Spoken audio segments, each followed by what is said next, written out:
Series action figure review. Today I'm looking at the brand new exclusive set from Underground Toys and Forbidden Planet, which is the Sontaran Experiment set, based on the Season 12 story of the same name. Now, this set is quite exciting because it features the first classic Sontaran to be released by Character Options, and it features the first ever release of a Sontaran spaceship in toy form.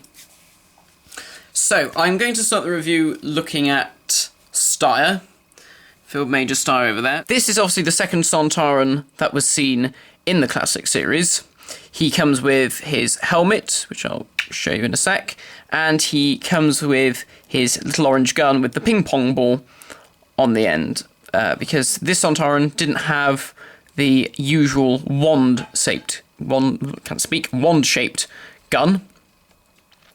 So it's good that they paid attention to that detail there.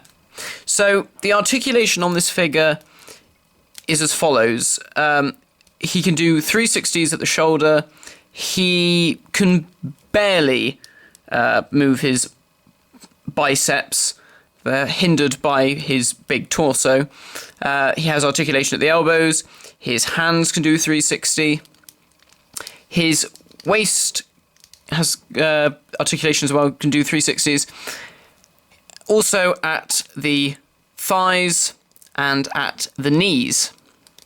And then that's it for Steyr. He also does have articulation in his head. Can't really do a 360. I mean, obviously, the masks didn't turn in the actual program, but that's creative license from Character Options there. So, the detailing of this figure is excellent. I mean, they've really paid close attention to detail with the outfit. On camera, the costume does look just like a glossy black. It does actually have a silver metallic finish, but it's not really coming up on camera as well as it possibly could. And the suit has a fantastic amount of detail, all the different creases of the fabrics used. It's really quite amazing. The mask, or Steyr's face, is also very good. It really does capture the look of Steyr in the show. And it does add little elements to it, like the veins going up the temple there, which are all nice little touches, just to make it more like an actual creature, rather than a chap in a suit, Kevin Lindsay. The head and the neck piece are actually separate pieces, as is the bit on the torso. This is like a kind of a rubber that sort of fits over the torso of the plastic beneath, kind of like on the Invasion Cybermen figures. And the figure also has the armour on the elbows and on the knees, which, if you push it too far, they do pop off, so be a bit careful there. He has his little device thing, whatever that actually does. Some people have said it's removable. Mine isn't. Mine's glued in tight, and I have tried to remove it, but it probably will break, so I shan't be doing that. Also good that they gave Steyr 4 fingers and a thumb, as opposed to the 3 fingers like most Sontarans have. He's the only one. And then you've got the detailing on the boots is really nice, because you can see that they've got normal boots beneath, and then they've sort of sculpted the armour over the top, and they've even gone so far as to paint the soles of the boots silver. So overall, it's a fantastic amount of detail, and of course you've got the pretty big vent on the back there. And then, of course, the helmet. Now, the helmet's great because they've even gone as far, if I can just zoom in enough. May not be able to see it so well on the... Oh yeah, there you go. You can see they've even added the grating of the metal net stuff, that's the mesh, rather, that goes over the eyes.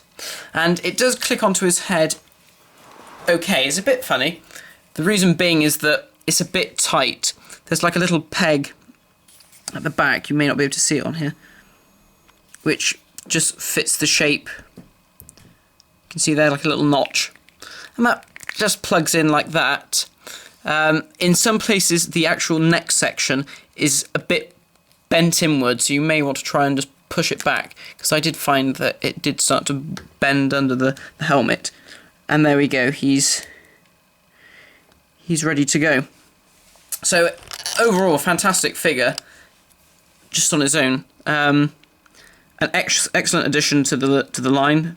Glad to see that we finally got one of the most iconic monsters of the series finally in the classics line. And of course, because of the nature of this Sontaran, just swap the hands and swap the head and neck section, and you've already got yourself a Lynx figure, which is also rumoured to be coming out in the Time Warrior set, so expect that very soon as well. So that's Steyr. Next, I'm going to talk about the Scout Ship. I'm going to have to zoom out quite a bit for this, because this thing is absolutely huge. You can't really tell so much on camera, but it is massive. Now this is basically a rotocast figure, like Syl's chair from the Perry and Syl set. What that means is it's all one solid piece, apart from the door, which is a separate piece. But the actual ball itself is one big piece. I've always wanted to have a Sontaran ship, and now we finally do. So I'm very pleased to finally be able to have one of these up on the shelf. I'll just very quickly talk through the detail of the exterior. Nothing major from what you can already see, and that on the top. Obviously you can see the door. The hinge here is a bit of a shame, because it is very obvious. Obviously you've got the little gap there for you to put your finger in to actually open the door. But that is a bit of a shame with the hinge, because it is quite big. But never mind. And then on the bottom, on sort of like the plinthy bit, you have these thrusters, or jets or whatever. And that's really nice, because obviously you never actually see this in the programme, but it's nice that they've added an extra element to the ship that you wouldn't actually see in the programme. So it just adds a bit more to it. So that's really nice. Again, you can see that this is like the rubber, because it does, I mean, you can even hear the air coming out there. But that's a really good little bit of detail there. I'm going to open it up and just show you what it's like. Yeah. Now, I kid you not, as soon as I opened this, my dad said, "Oh, it's a loo." Yeah, it does look kind of like a urinal or a portaloo or whatever. It's meant to be sort of false perspective, so it's meant to look like it's the interior of the ship. It doesn't work as well as it could possibly do. Like I said, this is all actually one solid piece, and if they were just to remove that and make it as a hollow ship, which I would have preferred, it would have actually cost more money to tool. But it's not bad. I mean, it's nice. I mean, if you just sort of tip it on the side, it looks okay. My only real gripe with this is, I mean, on the door you've got all the insignia, like it does have. My only gripe is that they've put the BBC licensing stuff on the bottom, which, okay, fair enough, but do they really need to print this stupid number across the bottom of the door? Surely they could have put it under there. I mean, it's thick enough to write that number down. I mean, that's okay here because that's painted the same colour, but why print that blooming number on the door? Very stupid. So that is really my only gripe with the spaceship. And they've added, just to show you this, they've added a bit of weathering at the bottom, speckles of sort of mud and things from where the ship has landed. So, I mean, when you put Steyr next to it, it looks okay. It doesn't look too bad. Obviously, he can't get in it because there's nowhere for him to get into it. And he can't sit on the seat because the seat is about a centimetre off the actual wall it's sculpted to. So it really is more of a diorama than it is a playset or anything. Addition, and I expect that when they come to do Lynx, they'll just reuse this ship again and just change it a little. But, you know, that's really nice. Obviously, the last thing I need to talk about is the 4th Doctor that comes in this set. So, Tom is a new variant. He's wearing the duffel coat that he wore in the story, and he wore at the end of Ark in Space, and at the beginning of Genesis, and, yeah, at the end of Genesis as well, and in Terror of the Zygons. And the coat and the arms are a brand new sculpt, and in fact, the duffel coat actually has the red jacket underneath. It actually is part of the sculpt. It's just been painted. So it's not Wave 1 figure with an extra piece on top, as I originally suspected. It is a brand new sculpt for the coat. Now that would be fine.